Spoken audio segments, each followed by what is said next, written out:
မင်္ဂလာပါပေါ့နော်ဒီနေ့ပေါ့နော်အရန်ကိုတောင်းဆိုထားတယ်တရုတ်ပါရှင်လေးကိုလောက်ပြသွားမှာဖြစ်ပါတယ်ရှင်ဗီဒီယိုလေးကိုလည်းမဆုံးထိကြည့်ပြီးသွားပါအောင်ရှင်ပေါ့နော်အဆိုတော့စားလိုက်ရအောင်ထားရရွှေမှာတက်တော့မှာပေါ့နော်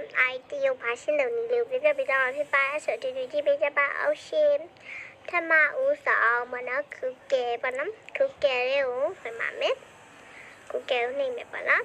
ပြီးရင်တော့ဒီမှာ set bar လေးရှိလိမ့်မယ်အဲ့ဒါလေးကိုနှိမ့်ပါမယ်ဒီတိုင်းဆိုရင်တော့233 app ထားလို့ကိုနှိပ်ပါမယ်ဒီတိုင်းဆိုရင်တော့အပေါ်မှာသူလင်းပြဟာလေးကိုနှိပ်ပါမယ်ပြီးတော့ဒါလေးကိုစောင့်မယ်ပေါ့နော်ပြီးတော့ဒီ search bar လေးကိုထပ်ပြီးနှိပ်ပါမယ်အော်နှိပ်ချမလို့အောက်ကိုဆွဲရပေါ့နော်နောက်မှာ233လေးရှိလိုက်ပါမယ်လေးကိုနှိပ်လိုက်ရင်ပေါ့နော်အဲ့လိုထောင်းလိုက်ပေါ့နော်ဒါတော့ဟိုပေါ့နော် server ထောင်းပြီးွားပါမအဲ့application ရဲ့ဝင်လာလို့ကြောညာပေါ့နော်ကြောညာတစ်ခုတက်လိမ့်မယ်အမှဆိုဒီမှာ search bar ရှိရပေါ့နော်အဲ့ဒါသိပါမယ်ပေါ့နော်ဒီမှာဆိုဒါလေးပေါ်နေလိမ့်မယ်ပေါ့နော်အဲ့ထဲမှာပေါ့နော်ဒီ sakura လို့လက်ရှာလိမ့်မယ်ပေါ့နော် sakura